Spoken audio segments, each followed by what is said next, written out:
Mga Nutri-Pack ipinadala sa mga batang mag-aaral ngayong wala pa silang pasok sa paaralan. Narito ang report.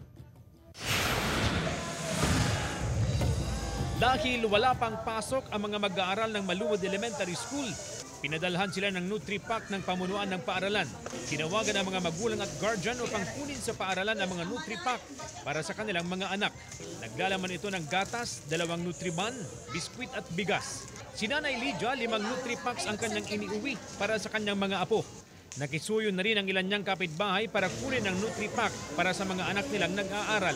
Ito, may feeding silang nakukuha, yun ang gustong-gusto nila. Kaya nakakatulong sa kanilang mga bata. Ang pamimigay ng Nutri-Pack sa mga batang mag-aaral ay bahagi ng school-based feeding program. Layong maging maayos ang kalusugan ng mga mag-aaral. Dahil wala pang pasok ang mga mag-aaral, pansamantalang ginamit ang ilang silid bilang evacuation center. Mataas ang antas ng baha sa bahaging ito ng paaralan.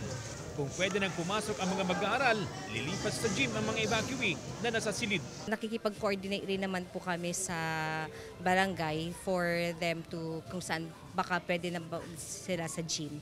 Kaya lang po sila gumamit dito sa classrooms ay hindi na po kaya ng gym na i-accommodate sila.